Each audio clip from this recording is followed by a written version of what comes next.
وبركاته. بسم الله الرحمن الرحيم. إن الحمد لله نحمده ونستعينه ونستغفره ونعوذ بالله من شرور أنفسنا ومن سيئات أعمالنا. من يهده الله فلا مضل له ومن يضلل فلا هادي له، وأشهد أن لا إله إلا الله وحده لا شريك له، وأشهد أن محمدًا عبده ورسوله صلى الله عليه وعلى آله وصحبه أجمعين. أما بعد، دیو مسلمان دیو مؤمن بنده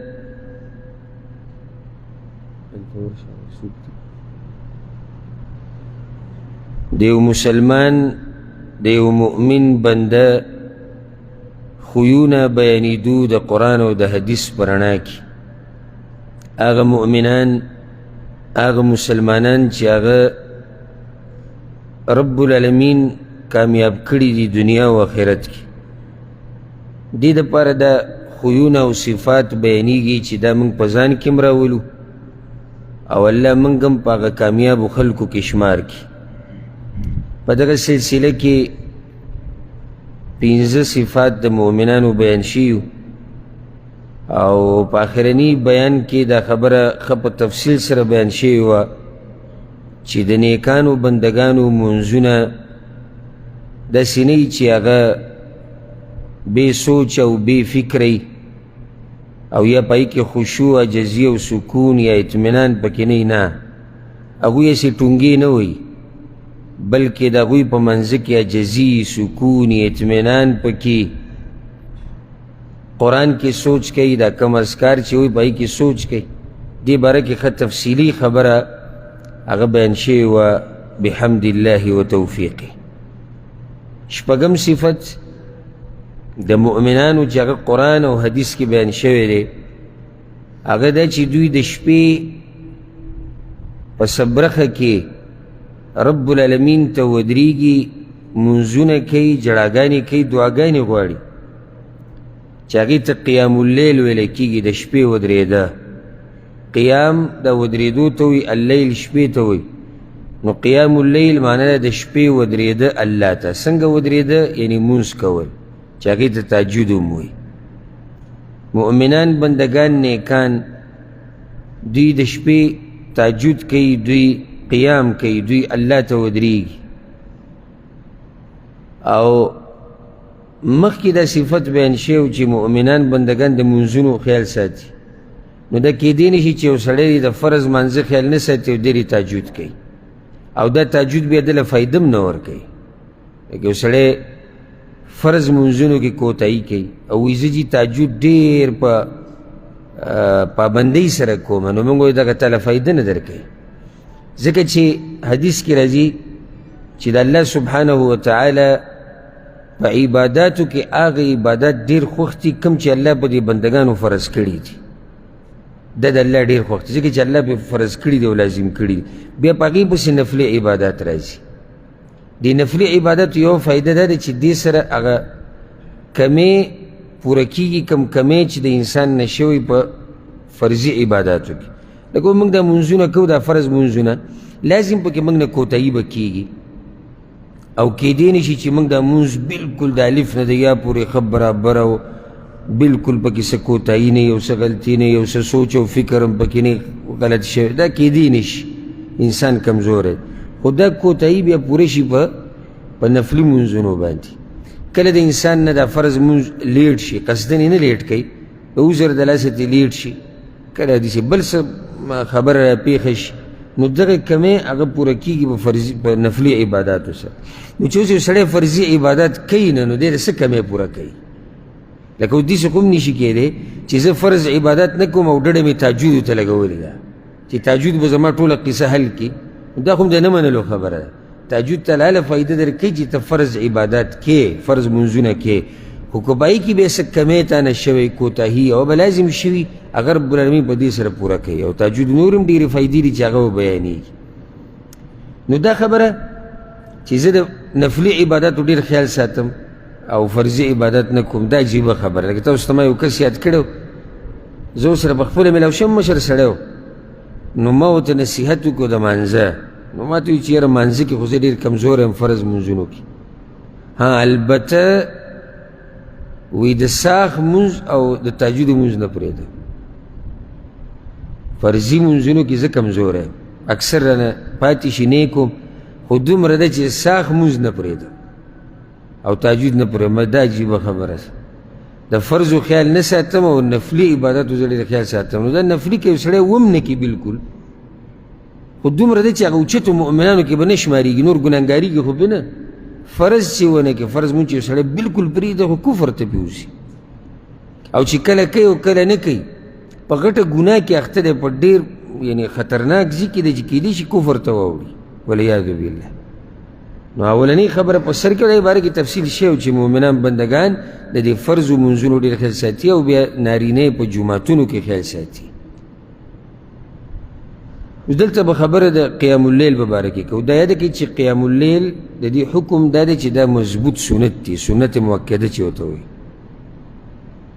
یعنی دا فرض نه دی چې څوک یې کوي الله وله اجر ورکوي الله وله اوچت مقام ورکوي او قرآن او حدیث کې ډېر داسې آیتونه حدیثونه راغلي دي چې مسلمانانو له تیزي ورکړې ده په دې عبادت باندې او که زه داسې ووایم نو دا به زیاتې نه وي چې دا هغه عبادت دی چې دا نن سبا ورک شوی هم دی او ناشنا شوی هم دی په ډېرو خلکو کې به یو څو د شمار د ګوتو په شمار باندې یو څو کسان به چا به تهجد کوي یو څو کسان د شمار او نور اکثر مسلمانان د دین خبروم نه دي چې دا لا یو عبادت شتي په شریعت کې کنه زما دا خبره غلطه د شمار یو څو هم په ګوتو یې شمار کې یو دوه درې پلانې پلانې پلانې پلانې خو دا دلیل دی په دې باندې چې موږ په دین کې شاته پاتې شو چې کله په دیندارۍ کې خلک شمارلی کېدل که نه نو پوه شي چې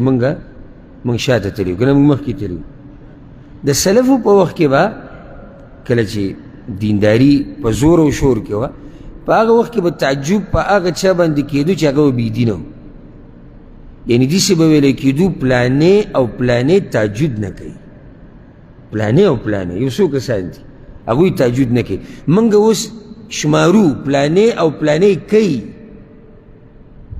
دې ته وایي یعنې قصه بلکل الټه کېدل پلانې او پلانې کوي لکه بل عبادت په مثال په لاسې درکړه د الله د یېرې نه جړا کول یو سړی بیان اوري جاړي یو سړی مونځ کوي جاړي یو سړی ځان له ناسې الله ورته رایاد شي جاړي دا زموږ په معاشره کې ډېر ناشنا کار دی او موږ یې یادو پلانې جاړي ته په دې مه خوشحالېږه چې زموږ په معاشره کې یو کس دی هغه جاړي او موږ یې یادو دا ګوره د افسوس خبره ده چې موږ ته د عبادت دومره ناشنا شوی دی چې یو کس دی او هغه ته موږ د تعجب په نظر وګورو یعنی پکار داسې وه چې پلانې او پلانې نه جاړي که نه پکار داسې وه چې پلانې او پلانې نه جاړي زړونه یې سخت دي موږ اوس داسې حساب کوو چې پلانې او پلانې جاړي پلانې او پلانې د شپې تهجد کوي پلانې او پلانې ګورې د نفلی روجوم اهتمام کوي یاره هغه پلانې نه دی پلانې هغه ګورې هره میاشت 3 روجې نیسي تاسو په تعجب یې موږ ووایو دلیل دی چې موږ ډېر شاته تللي یو ډېر په دې دومره مسلمانانو کې چې ته یو څو شماري چې هغه د نفلي روجو اهتمام کوي خو موږ شاته تللي یو دغه شان د تهجد دا عبادت دی یعنې یو څو د شمار خلک موږ یادو پلانې او پلانې یاره دا ډېر دینداره دي څنګه دوی د شپې تهجد کوي دا یقیني خبره دا دینداره دي چې په داسې معاشره کې چې په کې دینداره شمارلی کېږي او دوی پکې دینداري کوي نو دا یقینا دا دینداره خلک دي دې کې شک نشته نو دا هغه عبادت دی چې زموږ نه ورک شوی دی او د ډېرو نه هېر شوی دی او که یاد هم دی نو د ژبې په سر یو ټکی پروت دی چې تهجد د شپې مونځ نه ترې خبر دی چې دا کوي خلک څنګه نه یې چېرته به خپله کړی دی او نه یې د دې خوند څه کلی دی او زه بار بار دا خبره کومه چې عبادت به هله وکړي چې کله یې خوند وسکي چې خوند یې نه څه کله ته نشي کولی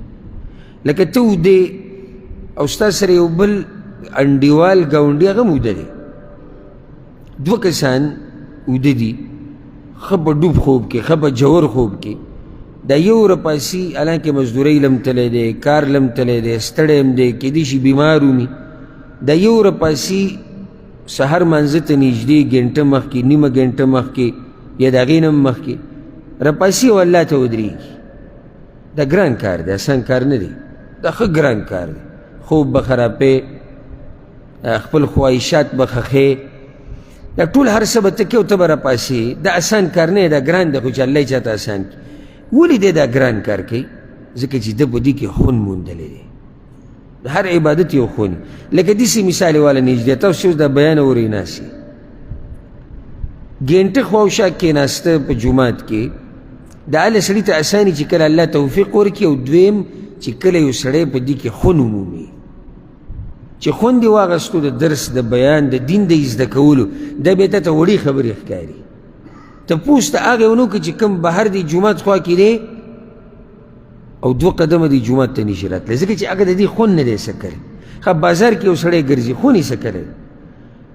اوس که موږ بازار ته وباسي الحمدلله، بازار ته چې لاړ شو مړه زر کوو چې کور ته ځو، زر راځه بس دی، زه بیا به یې والو، زه راځه. دا سړی تنګېږي، د خون نه دی اخیستی د دې بازارونو او د دې قصو. دغه شان کوم چې خون اخیستی دی بازار کې به کته ځي، بره ځي، په ګنټو ګنټو په باغچو کې د مزدورۍ خون ته وګوره، د ریال خون ته څومره خون پکې دی. لس ګنټې مسلسل دی سخت کارونه کوي، کاور ټیم وله ورکوي، دی 12-14 ګنټې هم کوي. ولې؟ ځکه چې د خون د ریال او د روپۍ او د ډالر سکلی دی. دغه شان دا عبادات دي، دا بندګي د الله چې کله د دې خون وسکو که نه او زړه ته دا خون کوشو، بیا به تا ته غټه خبره نه ښکاري چې د شپې زه راپاسم او الله ته ودرېږم، بلکې د خپل عبادت به تا ته معمولي ښکاري چې مړه موږ څه کړي د الله دپاره. خلکو څه څه وکړو او موږ ایله دغه د شپې راپاسو او الله ته ودرېږو. نو د شپې الله ته ودرېده دا یو عظیم عبادت دی، او الله پیغمبر ته د دې امر کړی دی چې ته دا کار کوه. یعنی د مسلمانانو نه مخکې پیغمبر ته یې ویلي دي، لکه سورة المزمل کې الله څه وایي؟ یا ایها المزمل قم اللیل الا قلیلا. اے پیغمبر، الله پیغمبر صلی الله علیه وسلم ته وایي د شپې ودرېږه مګر لږ. د شپې ودرېږه معنی دا نه چې هسې ودرېږه. ودرېږه څه مطلب دی؟ تهجد کوه. په بل ځای کې ورته الله وایي ګوره ومن الليل فتهجد به نافلة لك عسى أن يبعثك ربك مقاما محمودا. اے پیغمبر د شپې د تهجد لمونځ کوه، دا به نفلي شمارلی کېږي ستا دپاره، الله به دې اوچت مقام ته ورسوي.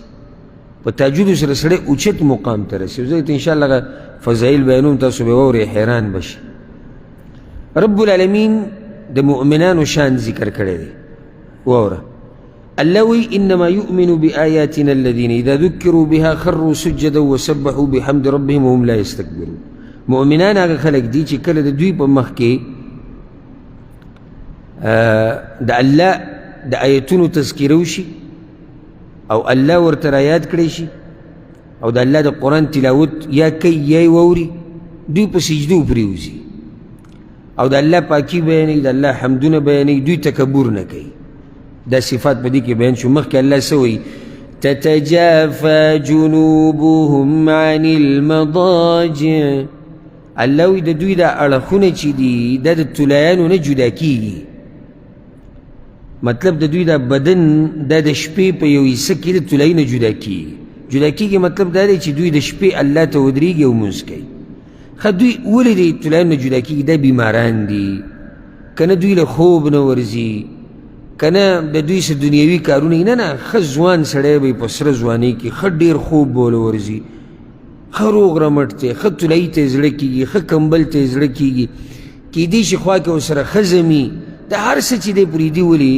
يدعون ربهم خوفا وطمعا. الله ته ولاړي، د الله نه دعاګانې غواړي، یریږي د الله نه او د الله نه امیدونه ساتي. د دې دپاره دا سړی راپاڅېدلی، داسې بیمار نه دی، دله خوب نه ورځي، دی چې راپاڅېدلی دی د الله نه یریږي، د هغه د عذاب نه یریږي د الله د غضب نه، امید ساتي د دې چې الله به مې په دې خبره وبخي او دې د لاسه مې جنت ته بوځي.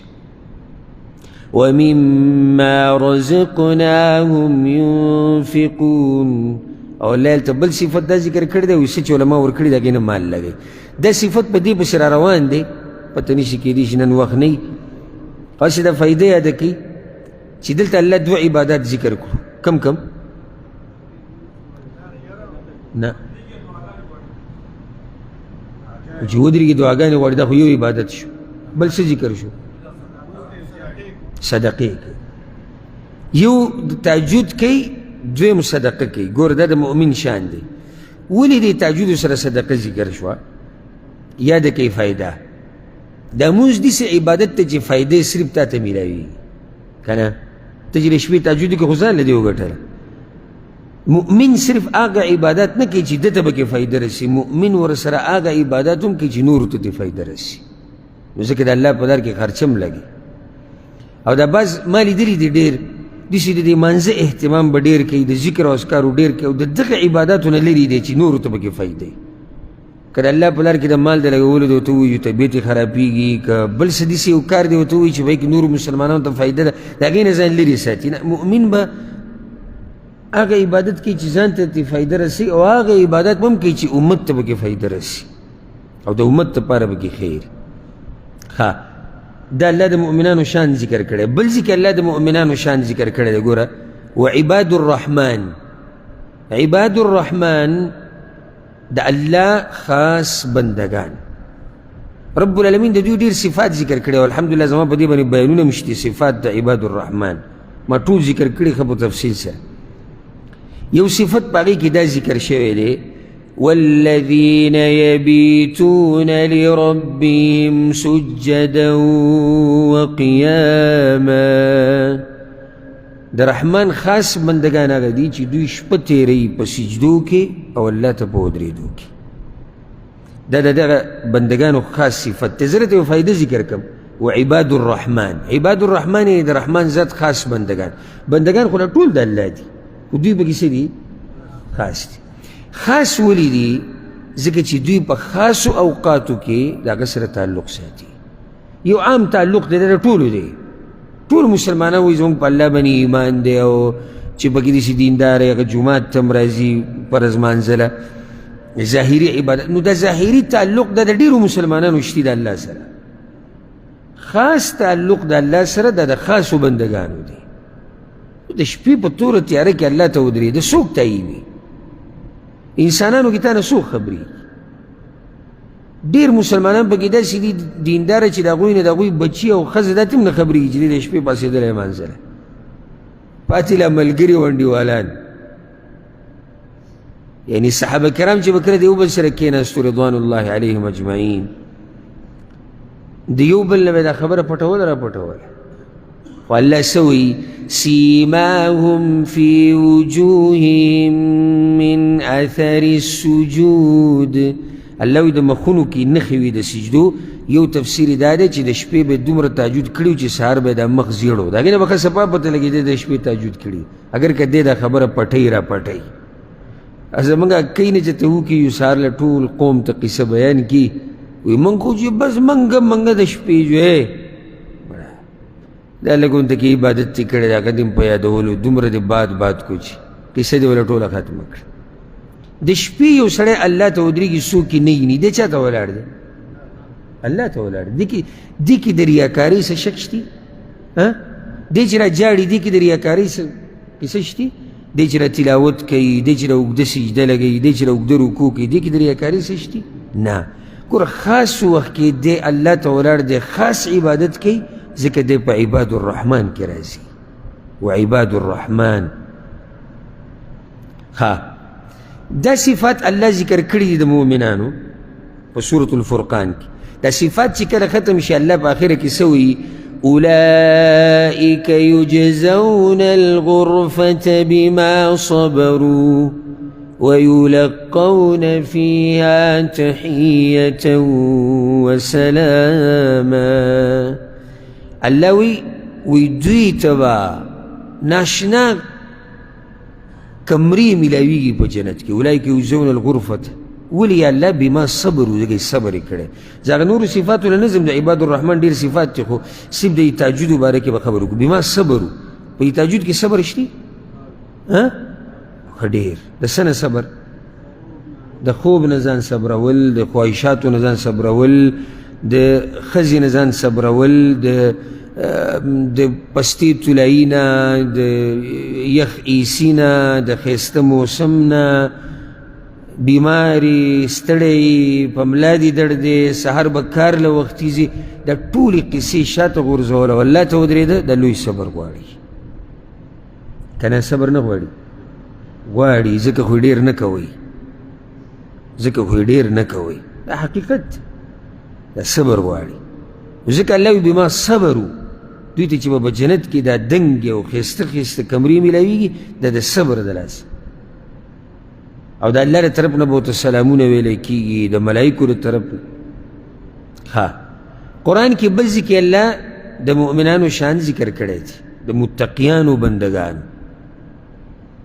سورة الذاریات کې الله سوی ان المتقین فی جنات وعیون الله وی متقیان به په جنتونو کې او د جنتونو په چینو کې به او په ولو کې به دا متقیان څوک دي الله یې شان بیان کړی په سورة الذاریات کې زه هغه ټول صفات نه بیانوم هم هغه ایتونو کې الله مخکې سوی كانوا قليلا من الليل ما يهجعون ودا مؤمنان په دنیا کې و په دې وایي ځکه چې دلته خبره د جنت ده ودا مؤمنان په دنیا کې چې د شپې به ډېر لږ پرېوتو او څه وجه ده چې دوی د شپې لږ پرېوتو الله وایي وبالاسحار هم یستغفرون الله وی دوی به د پېشمني په وخت کې زمانه بخښنې وغوښتې یعنې دې چې د شپې په طلایي کې ډېر نه سمري دې د لاسه نه سمري دا د متقیانو صفات یعنی نور به پخپله پوهېږي که په عباد الرحمن کې ځان راولي ته به تهجد کې که د پیغمبر تابعداري کې ته به تهجد کې ځکه چې پیغمبر به تهجد کول که ته دا وایې چې زه په متقیانو کې راشم نو د دې دپاره به تهجد کې دغه شان دا خبره یاده کړه کم سړی چې تهجد کوي او کم چې نه کوي دا د الله په نزد یو شان نه دي وره ډېر فرق دی لکه څومره فرق چې ځمکې او اسمان په منځ کې دی اوس دا واوره الله په قرآن کې وایي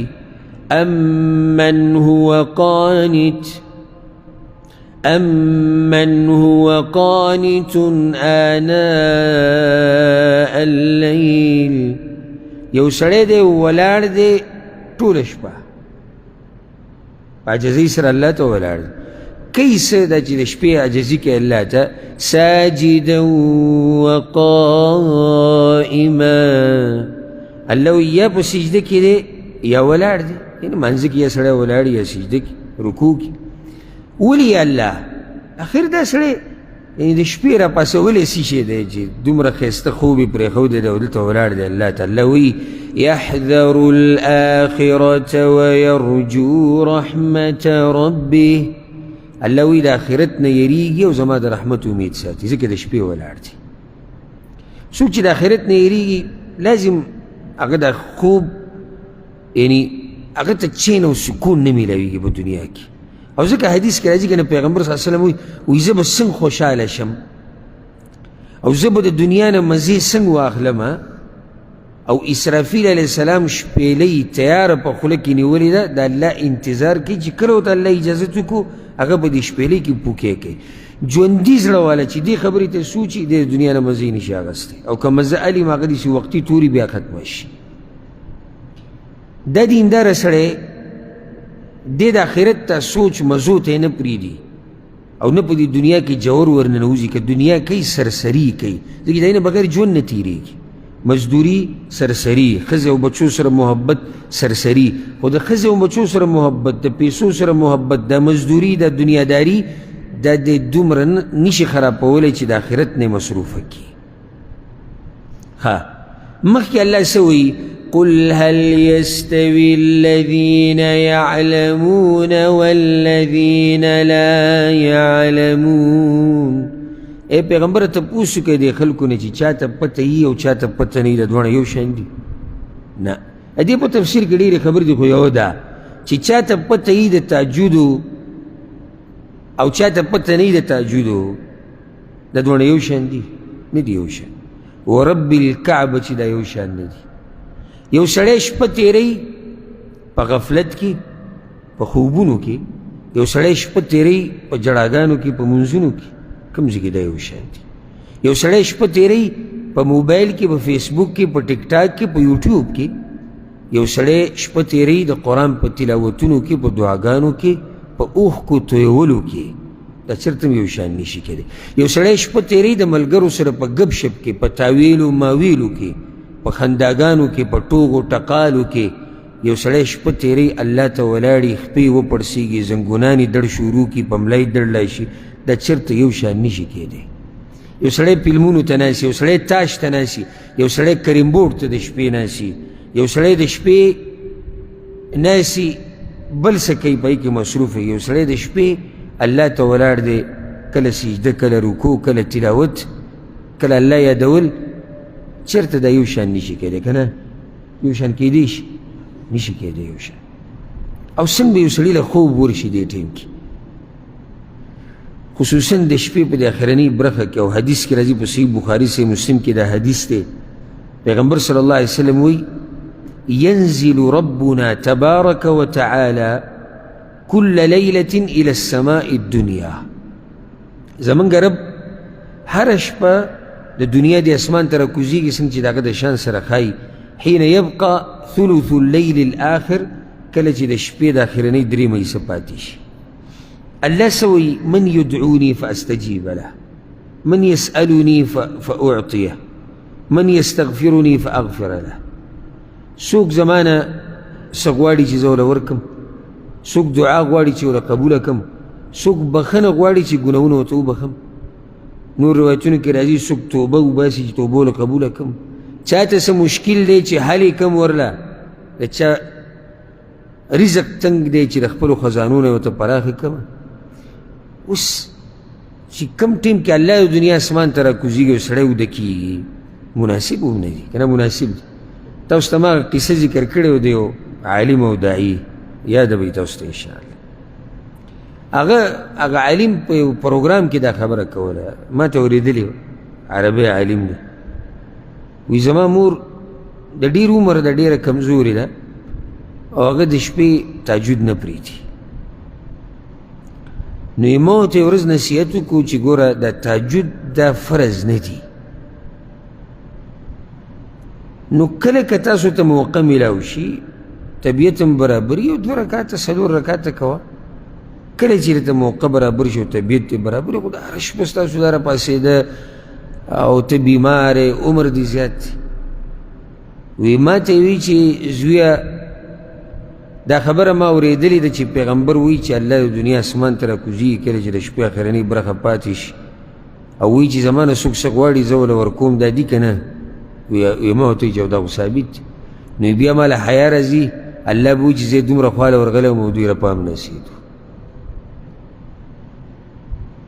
وی ما له حیا راځي د هغه الله نه چې زمونږ دپاره د دنیا د اسمان ته راغی او موږ هغه ته ونه درېدو. دا یې ناشنا خبره دی، د دینداري مور کړې ده. وی صحیح د زویه زه بیمار یم، زه هم پاڅېدی نه شم، خو چې دې ته سوچ وکړم چې دیزې پورې راپسې راغی، دیزې پورې راپسې راغی او زه ورته دومره ودرېږم نه، خو د شرم خبره. لکه دنیاوي خبره به ولو ولله المثل الاعلى، خو صرف د وضاحت دپاره. ګوره یو سړی دومره خلک وایي که نه، وایي پلانې ستا خواله دومره درغلی، خو بیا خو به ورغلی وي که نه، وایي که نه وایي دومره ستا علاقې ته درغی. یعنې دا نه چې ستا کور ته یې درغی، جدا خبره، ستا علاقې ته وایي درغلی و. کله څوک داسې ووایي دومره هغه پلانې ملک ته درغلی و، ملک ته، او ملک څومره ګټ ملک ته، وایي چې ستا ملک ته درغلی و، نو بیا خو به ورښکاره شوی وي، ځکه چې میلمه و. نو څه خیال دی چې رب العالمین دې دنیا د اسمان له راشي، دې دنیا د اسمان او راشي او څه وایي، وایي څوک څه غواړي زه ورله ورکړم. د چا څه مسله شته چې حل یې کړم؟ د چا رزق تنگ دی چې پراخه کم، څوک بیمار دی چې روغ صحت ولا ورکم، ما او تا په ځان کمبل اچولی، دا شرم خبره نه.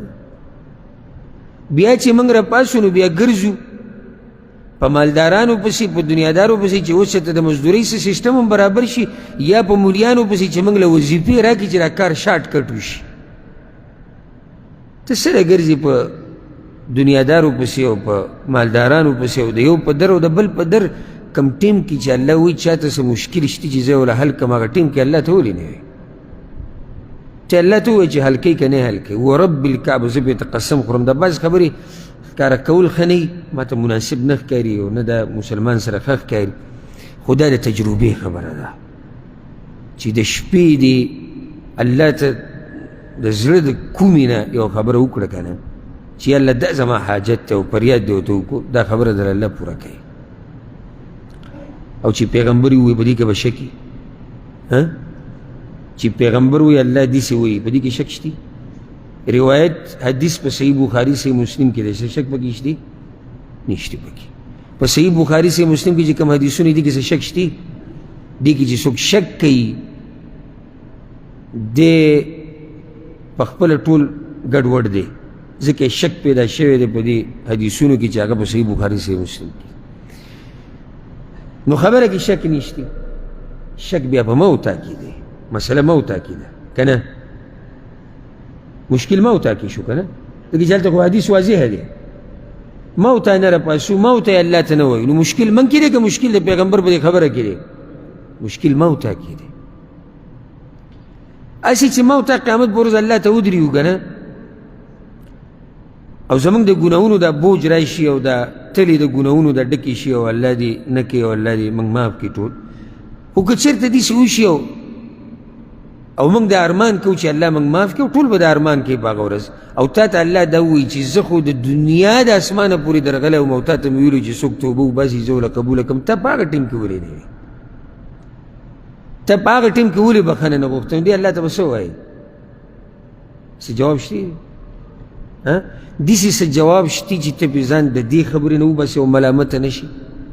چې الله ته ته وایي چې د دنیا د اسمانه پورې خو زه درغلی وم، اواز میم کړی و چې څوک را باندې ځان بخل غواړي چې ویې بخم، څوک توبه وباسي چې وله قبوله کړم، نو ته خو لږ پاسې ودرېږه ورته که نه، لږ ورته وجاړه.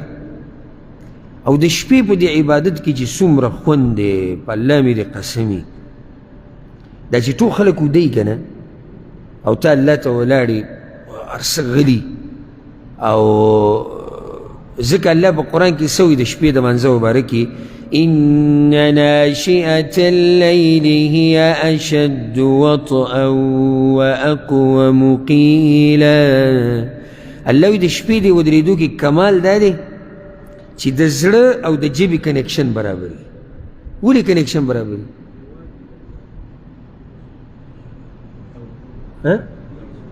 توجه برابر. ولې توجه برابر وي؟ یوازې ولاړې خو یو وجه شو، بله وجه دی جواب دی. دنیا ټوله اوده ده، دنیوي څه مسله شته؟ د منډې د کاروبار د منډې څه سوچ شته دې ټیم کې؟ نه، هېڅ هم نشته. دې ټیم کې ته خالص الله ته ولاړې، زړه او ژبه چې ته څه وایې، تلاوت کې، ذکر کې، دا ټول یو بل سره برابر دي. ته چې د شپې الله ته ودرېږې، د دې دومره خوند دی، خو چېرته دا خوند وسکه، اراده وکړي د نن نه، که څوک یې نه کوي، او کمې چې کوي هغه یې لږ زیات کوي، ښه زور وله ورکړي. دا داسې تجارت ته چې دې کې تاوان نشته که تجارت کې تاوان وي، دنیوي تجارتونو کې، دې تجارتونو کې ګوره تاوان نشته. تاوان پکې هله دی چې کله یې نه کوي. پاسه الله ته ودرېږه، وجاړه. او سبحان الله، یعنې لویه بدبختي دا ده، لویه. یو خو هغه بېدینې دی چې د شپې لمونځ نه کوي یا د سهار لمونځ نه کوي، ده ته خو زه خبره نه کوم. یو هغه سړی دی چې سهار منځه ته راپاسي ښه پټې او جومات ته هم راځي او تهجد نه کوي. بدبختي ورته زه په دې ویم چې ته مثال کې 4 بجې سهار منځه ته راپاسي یا په 3 نیمې راپاسي او سهار اذان په 3 نیمې وایي یا په 4 وایي، ته په 20 منټه کم 4 ولې نه راپاسي؟ بدبختي نه شوه؟ په په 3:30 ته راپاسي، ته به 3 ولې نه راپاسي؟ ته په 10 منټه او 3 ولې نه راپاسي؟ پاو ساعت مخکې 20 منټه صحیح د زور به ډېر نه ایسته، 20 منټه پاو ساعت مخکې راپاسې او 2 رکاته وکړه، 4 رکاته وکړه، ورسره ویتر وکړه، تهجد دې وکړو، بیا منزله ځه. نو منزله به هم فرش تازه لاړ شي. ولې به فرش شي؟ وختي پاسېدلی. یو هغې موږ لیدلي سهار مانځه کې ولاړ، خوله به واضح بندوي، ویښته به بد هلي، ږیره به بد هلي، یا ترې ټوپۍ یېره شوي په کور کې، یا داسې رامنډې به وایي. دی په منځه پوهېږي هم نه، دی صرف دې نه راغلی چې د امام سره 2 رکاته وکړي. دی په دغه ته سوچ وکړه چې یو سړی د کټ نه راودانګي او ډزه ډزه ډزه ډزه او بیا رامنډه کړي، دې کې اطمینان او سکون هم څه خیال دی؟ او بس دغه ته راغلی چې اوس دا قصه ختمه. ته لږ مخکې راپاسه، ښه ښکلی اودس وکړه په ارام، یو څو رکاته تهجد وکړه، ویتر وکړه، بیا هم په کور کې چې کله اذان وویلی شو په کور کې 2 رکاته د سحر هغه وکړه. ټیم شتي 10 منټه پاتې دي، 8 منټه پاو ساعت د قرآن کریم یو 2 مخه پکې ووایه. یاره که د ورځې ابتدا دې د دې نه وکړه که نه، او ستا په دې ورځ کې برکت نه و، زما دا نوم بدل که وراشه ټولو خلکو مخکې راته ووایه خبره دې وه سوچه چورلټه غلطه کړې وه. که ستا په مزدورۍ کې برکت نه و، که ستا په بدن کې برکت نه و، که ستا په بچو کې او په کور کې برکت نه و، که نه بیا راشه.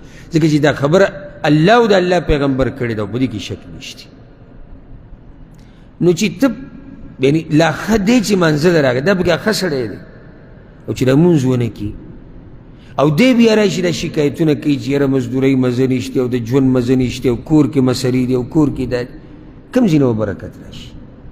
ستا شروع د ورځې ستا د الله سره دښمنۍ نه شوې ده، دې ورځې کې به خیر یو سړي شروع د ورځې د دې نه وکړه چې د الله یې ونه منله، په دې ورځ کې به خیر وي. ته خو بیا ډېر قمقلې که دا سوچ کوې چې په دې کې به خیر وي، دا خو بیا ستا کوم عقلتیا ده چې د کوم رب نه چې زه د خیر امیدونه ساتم، د هغه رب د نافرمانۍ نه ما د ورځې شروع وکړه، د کوم ځای نه به دا رب ماله خیر راکړي او څنګه به ماله خیر راکړي او څنګه به زما په ژوند کې برکت راشي. نو خبره مې د هغه ملګرو کوله کوم چې د سهار د مانځه اهتمام کوي او تهجد نه کوي، نو دا یعنی ما ته داسې ښکاري چې تاوان کوي. تاوان په دې کې دا تاوان نه دی ګټه خو یې کړې چې سهار لمونځ کوي، خو تاوان دا دی چې 10 منټه مخکې راپاسه، 20 نیمه ګنټه، او په دې ټیم کې د شیطان سړي ته خوب څه خوندور کوي. ځکه حدیث کې راځي چې پیغمبر صلی الله علیه وسلم وایي چې کله یو سړی وده شي، شیطان د سټ په دې طرف کې 3 غوټې ور واچوي، 3 غوټې، او په هره غوټه باندې دی څه چوپ کوي، اوده شه تا ته اوږده شپه پرته ده هره غوټه باندې. او ځکه تاسو ته د هر سړي ته پته چې کله ته راپاسې که نه، اوس سړی کله نه کله راپاسې، سبحان الله د شیطان دومره دا خوب مزېدار کړی، او ته راپاسې د ګړۍ کې دي وکړه، تو سهار مانځه ته 6 منټه دي، اذان ته 100 منټې دی، وایي اوده به شم بیا به راپاسې. یعنې 6 منټه کې ته کوم خوب کې ته ما په دې پوه وکړه، 10 منټه پاتې لږ ساعت بعد په دې کې ته څه کوې؟ خو دا نور څه نشته، هغه غوټه د هغه شیطان چې ورکړې ده چې اوده شه، شپه لا څه ده، شپه لا اوږده ده. نو لږ مخکې راپاسې، مزې مزې به یې ټولې مزې، تهجد هم، ویتر هم، الله ته دې وجړلو، دعاګانې دې مو وغوښتو، ښه په ټیم سهار مانځه ته رالې، پکې 2 رکاته دې وکړو، بیا دې تهجد وکړو، تلاوت دې وکړو، بیا دې ښکلی د امام سره مونځ وکړو، ښه په یعنې داسې طریقې سره چې ته ویښې، او بیا دې مونځ وکړو، بیا د سهار اذکار وکړو، بیا لاړې خپلې دنیا دپاره ووتې. په دې ورځ کې به برکت نه وي؟ څنګه به په دې کې برکت نه وي؟ او څنګه به په دې ورځ کې خوشحالي نه وي چې هغه شروع چې د هغې شروع دومره ښایسته وه، نو د دې ورځې ختام و ختامه مسک، د دې اختتام هم بیا ډېر مزېدار وي. پوه شوئ زما په دې خبرو؟ یو حدیث کې داسې راځي چې د پیغمبر صلی الله علیه وسلم په مخ کې د یو سړي تذکره وشو چې دی د شپې نه راپاسي، ولې د هغوی په مخ کې د هغوی په مجلس کې دا تذکرې نه کېدې چې پلانې سهار منظره نه راځي، د شپې نه راپاسي، یعنې سهار منظره نه راځي، نه حاشا وکله، صحابه کرام او د پیغمبر شاګردان او دوی د سهار منزله نه راځي. او نه د یو سړي تذکره وشو چې دی د شپې نه راپاڅي، څه مطلب دی؟ تهجد نه کوي. پیغمبر صلی الله علیه وسلم وایي ذاک رجل بال الشیطان فی اذنی، دغه سړی هغه سړی دی چې شیطان د ده په غوږونو کې مچازې کړي دي، ځکه دی نشي پاڅېدی. نو دا عظیم عبادت دی. صحیح مسلم کې حدیث دی، پیغمبر صلی الله علیه وسلم وایي افضل الصلاة بعد الفریضة صلاة اللیل، د فرض مانځه نه بعد بهترین منځ او عبادت هغه د شپې دا منځ دی. په فرضو پسې غوره منځ هغه د شپې دا منځ دی. امام احمد یو حدیث راوړی دی،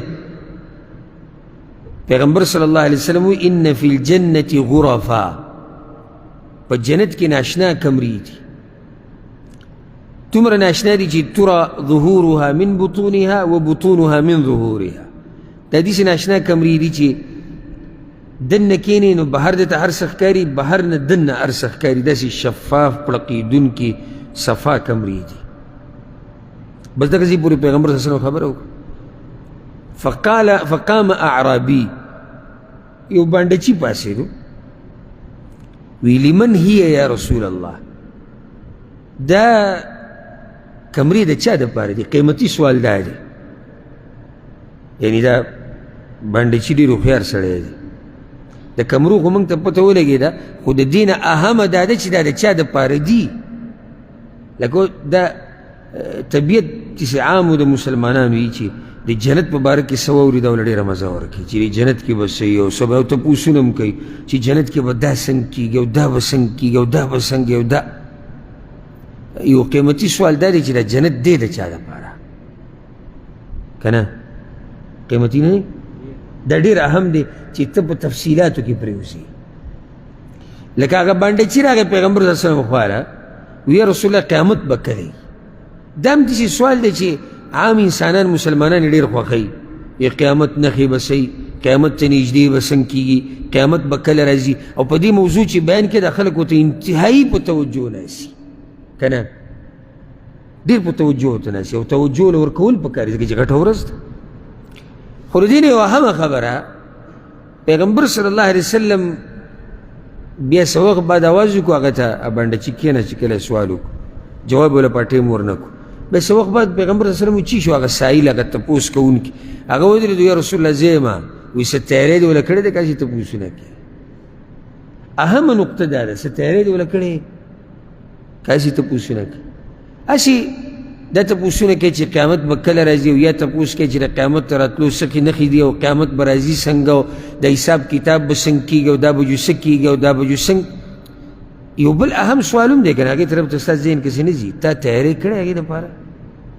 یاره که تیاری دې وله کړی که نه، که دا ورځ 50,000 کاله ده، که به دې ورځ لویې سختي دي، که به دې ورځ جهنم به راوړی کېږي، هر څه کېږي، ته ته الله ساتلی. دا ډېره فایدهمند خبره ده. که ډېر هم سخته ده خو تا ته څه ده؟ تا ته اسانه ځکه تا تیاری کړی، او که تیاری دې نه یې کړی او ډېرې تپوسونه وکړي او ډېر پې ځان پوه کړې، خو تا ته سخته ده. نو د جنت په باره کې تپوسونه چې جنت څنګه دی، او دې کې به څه او دې کې به څه نه، یو اهمې نقطې ته سره سوچ وکړه دا دي د چا دپاره؟ که جنت هر څنګه دی، خو دا خو الله ورکوي هغه چا ته چا دې دپاره څه کړي. او که ته د جنت په باره کې ډېر معلومات حاصل کړي او دې دپاره یې څه کړي نه، خو ستا په نصیب نه دي. دې بانډچي ډېر قیمتي تپوس وکړو چې یا رسول الله موږ خو پوه شو چې کمرې ډېرې قیمتي دي، خو دي د چا دپاره؟ واوره چا دپاره دي؟ دې حدیث کې یو څو کارونه ذکر شوي دي، غوږ ورته کېږده. قال لمن اطاب الکلام، دا کمرې د هغه چا دپاره دي چې خبرې یې ښایسته اخلاقي، یعنی اخلاقي مسلمان. واطعم الطعام، او خوراک خوروي په غریبانانو، په محتاجانو، په ملګرو، په میلمنو، دا ټول پکې دننه راغلي، بخیل نه دی، د الله په لار کې لګوي.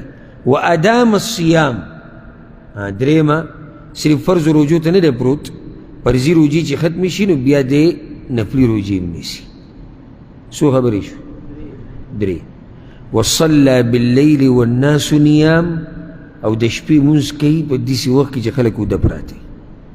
څو خبرې شو؟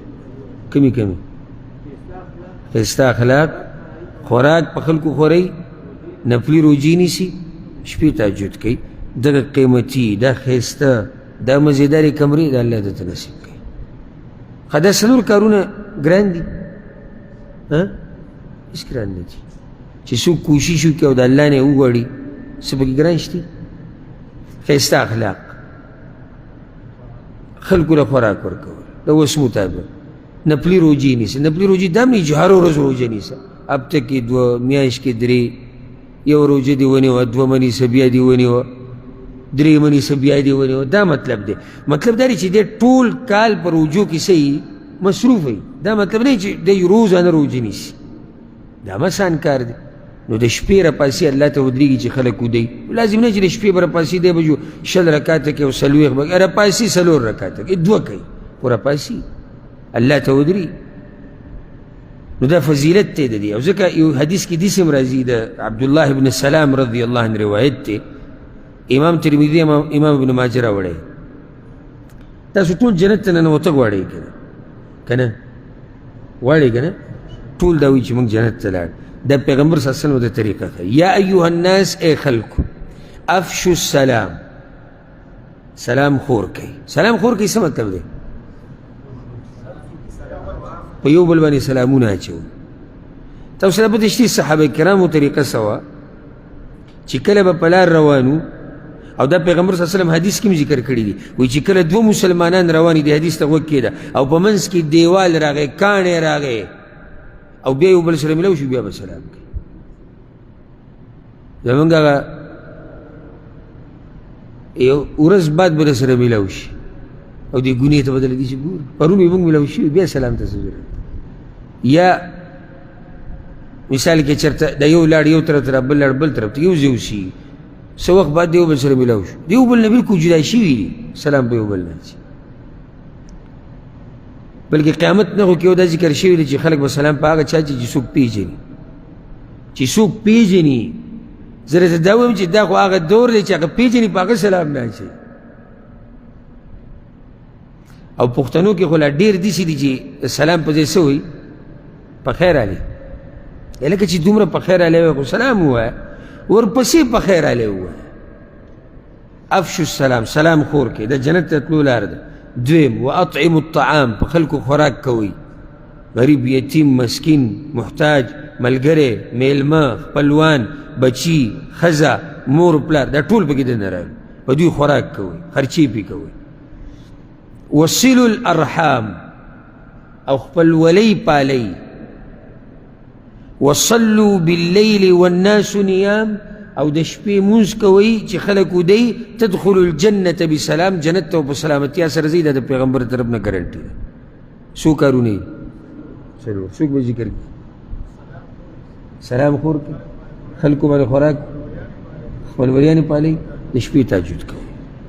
چېرته به ځئ؟ بسلام، په سلامتیا سره.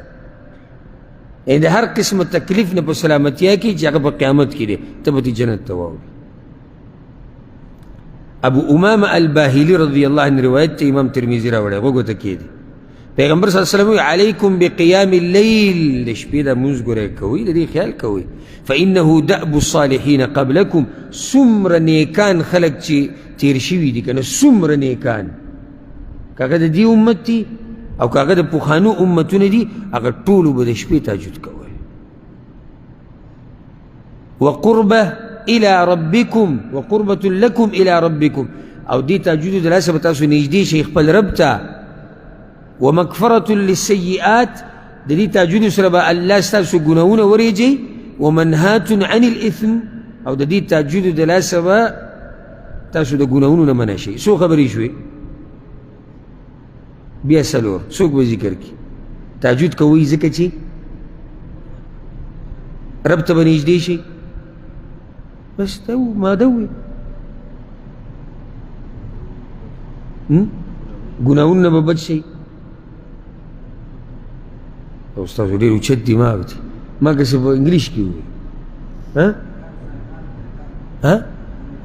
د نیکانو لار ده، الله ته به نږدې شي، ګناهونو نه به بچ شي، او ګناهونه به دې وریږي. څلور خبرې شو. چې دې ټیم کې سړي ته نه یاد زه به دا امیدونو باندې دنیا آباد نه زه به امید ساتم چې انشاءالله تاسو ته به سبا مې یاد صرف د سبا پورې اخوا دومره اوږد هم نظم ځکه چې اما ته اوس پته ولګي خو دا امید به ساتم انشاءالله چې سبا به تاسو سبا پورې یاد او چې دا تاسو ته اوس هم نه یاد نو ګوره دا تاسو په تهجدو باندې راتېزوي هم نه یو تانه هېرې شو الغرض که څوک یادوي که نه یادوي وما علی الا البلاغ په ما باندې بیانول دي په ما باندې رسول دي اخوا ته پې عمل کې نه کې ته پې یادوي نه یادوي هغه ستا کار دی خو زه راته ښه په سره اسانه پښتو کې یو ټکی راته واضح بیانو که نه زما د پښتو لږه سخته ده که زما په دې پښتو کې صحیح یا زما په دې الفاظو کې مشکل الفاظ وي او ما ته وایي چې د هغې وضاحت هم کوو نو زه به سره د مشکل الفاظو بیا ترجمې به راته هم کوم د پښتو ترجمه به راته پښتو ته کوم دا قیمتي خبرې دي دا یادې ساتئ امام حاکم یو روایت راوړی دی ته غوږ کېدی پیغمبر صلی الله علیه وسلم وایي اتانی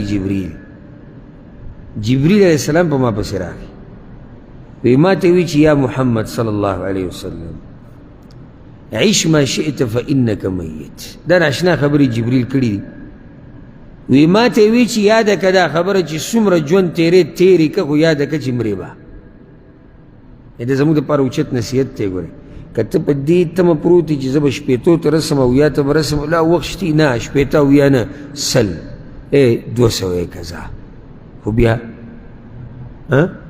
مرې به بله لار دې نشتي او چې مړ شو چا ته مخامخ کېږي الله ته اوس ته خپل سوچ کوه بیا یې ورته دا وی واحبب من شئت فانک مفارقو او د چا سره چې محبت کې کوئ خو یاده که چې ته به ترې جدا کېږي یو ورځ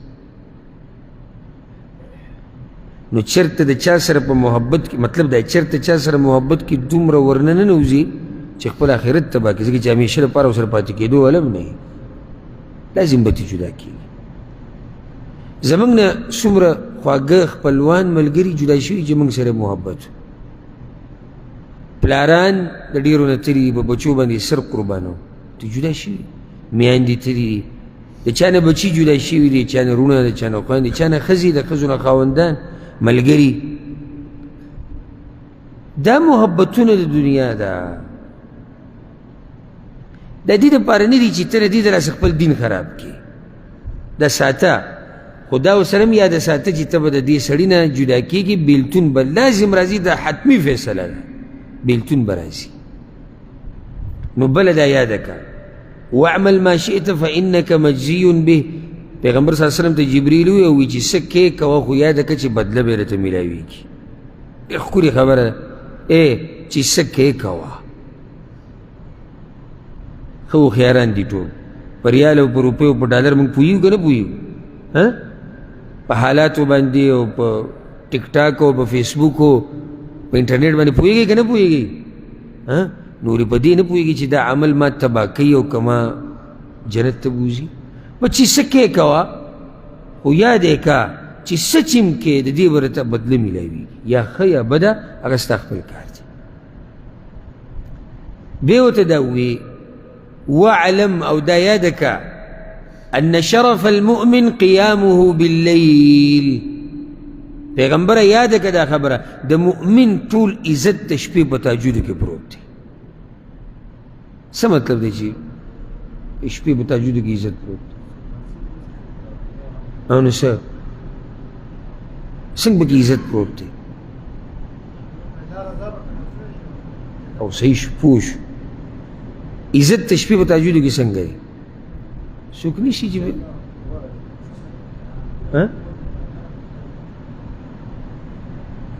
څنګه دلته چا سي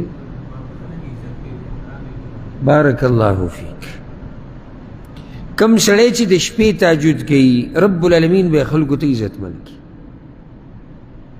ملائکو ته عزتمن الله ته عزتمن شوي ده الله ته عزتمن شوي ملائکو ته عزتمن شوي دې مخلوق ته الله عزتمن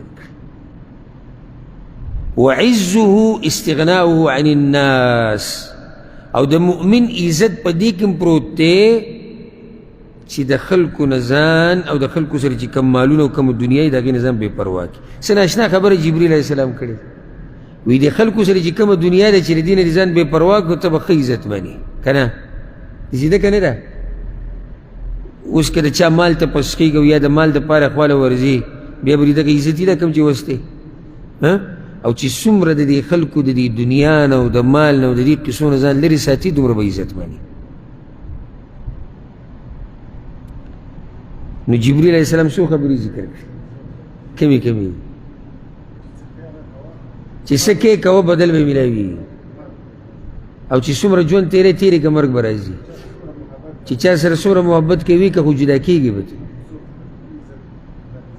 چې څوک د شپې تهجد کوي عزت به ورته میلاوي یو پاتې شو د خلکو د دنیا نه ځان بېزاره که الله به دله عزت درکړي دا ډېر فایدهمند آیت دی او امید دی چې ستاسو زړه ته به کوشش وي انشاءالله یو حدیث کې داسې راځي سبحان الله پیغمبر صلی الله علیه وسلم وایي د امام ابو داود راوړی دی من قام بعشر آیات لم یکتب من الغافلین څوک چې د شپې دومره تهجد کې چې لس آیتونه پکې وایي څو لس دا ګوره ډېر لږ دي قل اعوذ برب الناس ملك الناس اله الناس من شر الوسواس الخناس الذي يوسوس في صدور الناس من الجنة والناس شپږ قل هو الله أحد الله الصمد لم يلد ولم يولد ولم يكن له كفوا أحد سو لس یو رکعت کې د یو صورت وایه بل کې د بل وایه ډېر اوږد دی که نه که نه ستړی کوي به دي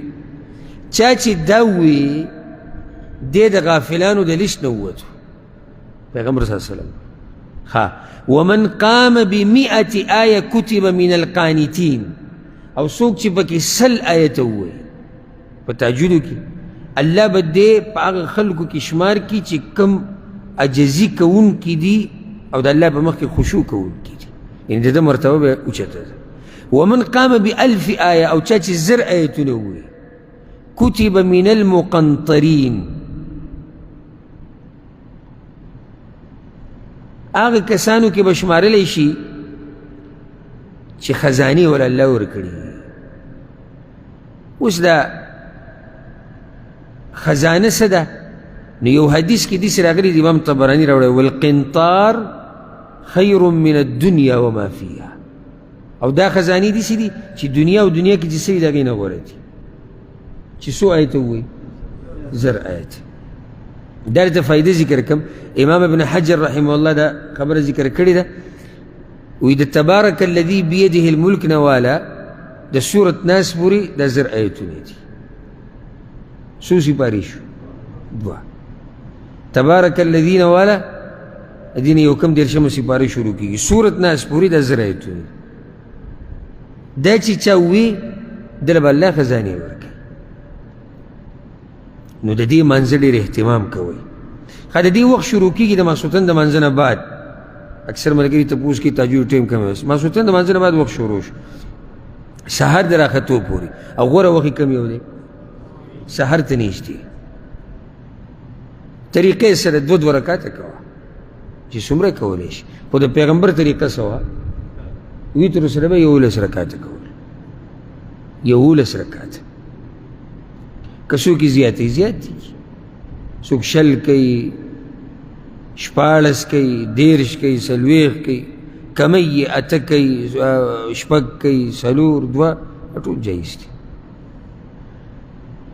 ابو الدرداء رضی الله عنه بناشنا نصیحت ملګرو ته کوو وی صوموا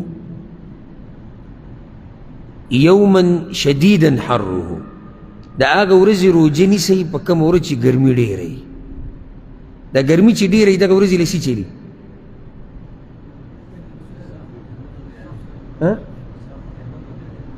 نه چې ګرمي ډېره وي نو صحیح اوږده یوه او دویمه صحیح سخته وي دوه خبرې دي کنه وایي د دې ورځې دا روژه نیسئ ولې وایي چې د دې ورځې د ګرمۍ دا روژه دې ونیوه نو چې د آخرت د ګرمۍ نه دې الله وساتي نو بیا به دا وي وصلوا رکعتین فی ظلمة اللیل لظلمة القبور او 2 رکعته د شپې کوئ صرف الله ته ودرېږئ په توره تیاره کې چې بچ شئ د تیرو د قبر نه که نن ته په تیاره کې الله ته ودرېږدې که نه سبا له قبر کې چې پروت وي په هغه تیاره کې به د الله ملګری دی ناشنا نصیحت کړی دی نو قیام اللیل اوچت عبادت هم دې پسې چا جړلی د مرګ په وخت کې معاذ بن جبل رضی الله عنه په جړا شو ملګرو ته معاذ دنیا پسې جاړوي نه دنیا پسې نه جاړم ځن کدن کې ما آس على شيء من الدنيا زه په دنیا پسې نه یم خفه خو درې خبرو پسې خفه یم على ظمأ الهواجر هغه یعنی څه ناشنا مؤمنانو دی ونیو چې هغه لنډو ورځو هغه روجې وی هغه اوږدې ورځې به وي او ګرمي به و هغه روجې هغه رانه نورې پاتې شو وقیام اللیل او د شپې تهجد ومزاحمة العلماء بالركب او د علماو په مخ کې زنګونان ماتول د علم د زده کولو لپاره په دې پسې جاړه او ځکه ابن المنکدر رحمه الله به وي ما بقي من لذات الدنيا الا ثلاث وی د دنیا خوندونه هېڅ خوندونه نه دي سوای د درېو نه د دنیا ټول خوندونه په درې کارونو کې دي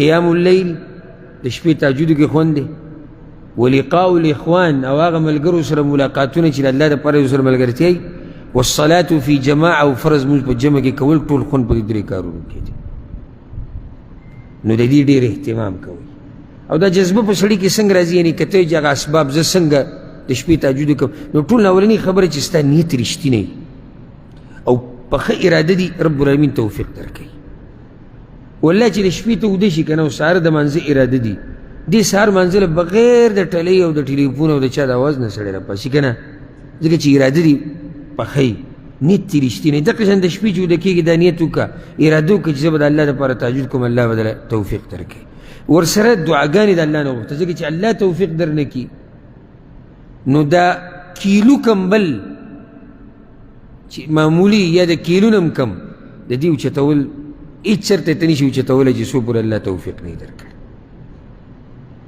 ټوله خبره د توفیق ته لکه څنګه چې مشهوره ده والله لولا الله ما اهتدینا ولا تصدقنا ولا صلینا که چېرته الله نه وی غوښتلی که نه نو نه به موږ ته هدایت میلاو شوی نه به موږ مونځونه کړی وي او نه به موږ صدقې ورکړی خو دا خو ټول د الله طرف نه توفیق دی دغه شان د ورځې دینداري کوه د شپې به د الله ځان ته ودرئ دا ډېره اهمه خبره یاده کړه او ځکه امام حسن بصري رحمه الله پسې یو کس راغی وی ابو سعید یا ابا سعید د هغه کنیت وی زه یعنی ټوله شپه ورځ مې دا اراده وي چې زه به د شپې پاسم او د شپې چې ویده کېږم دا اراده مي او د قیام اللیل سره مې ډېر محبت دی تر دې چې د اودس اوبه م ځان ته تیارې کېدم جانماز تیار کېدم فما بالي لا اقوم خو بیا هم زه نشم پاسېدی چې څه چل دی هغه ورته وي د ورځې ګناهونه مه کوه چې د شپې دې ځان ته ودرئ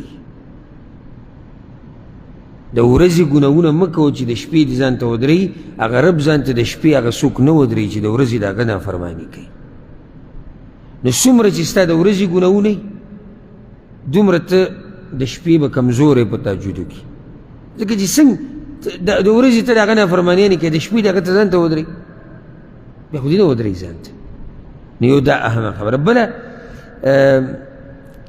هغه اسباب چې د هغې د لاسه سړی تهجد له پاسېدی وختي وده کېده چې سړی دومره وده شي چې یو څو ګنټې خوب کې دی بیا راپاسي تهجد له که نه دا ټوله شپه کېناسته دې سره اکثر د سړي نه یعنې تجربې خبره په دغه شپه سړي نه تهجد شي دغه شان د ماسپښین دا قیلوله نه ده لږ ساعت له وده کېده دا ډېره فایدهمند قیلوله یو دې کې ډېر خیر اچولی دی خوب کې الله قیلوله څو ته وایي یعنې تقریبا د لسو منټو نه نیمه ګنټې پورې د قیلوله دغه قیلوله نه وي نن سبا چې موږ کوو 3 ګنټې او 4 ګنټې ځوان پروت وي او ایسه مې کولو قیلوله مې کوو دا قیلوله ده چې قیلوله ستا 4 ګنټې ده نو چې د شپې خوب به دي بیا په سهار کې قیلوله دې ته وایي چې سړی صرف ځان نه تازه کوي او دا راته ووایم برکت په هغه لږ خوب کې لکه موږ سره دې شوي یا ماسپښین سړی وده شي که نه او ډېر اوږد وده شي دی چې راپاسي طبیعت یې ښه خراب وي او دا چې لږ ساعت له وده شي او راپاسي طبیعت یې صحیح طبیعت یې بیا برابري دې کې ډېر برکت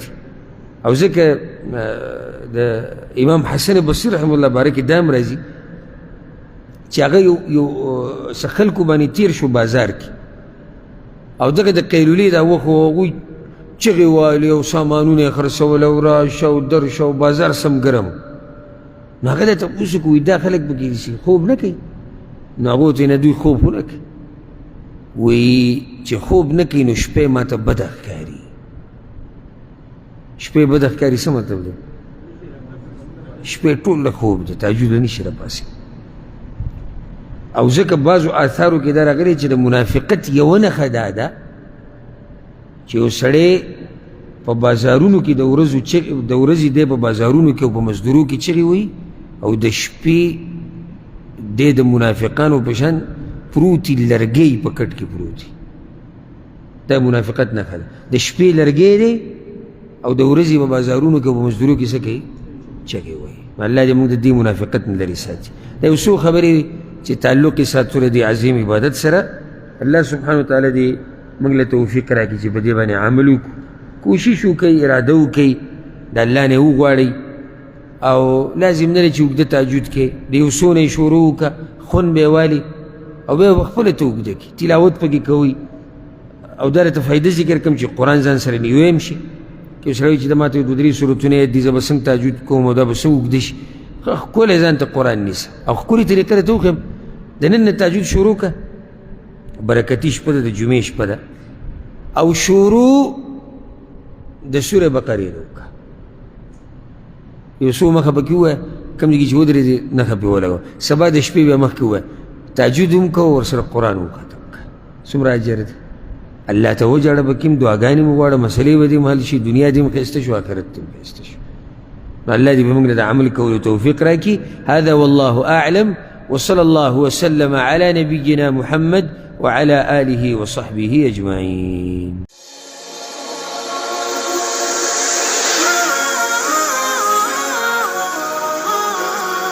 قبلة قلبي كعبة ربي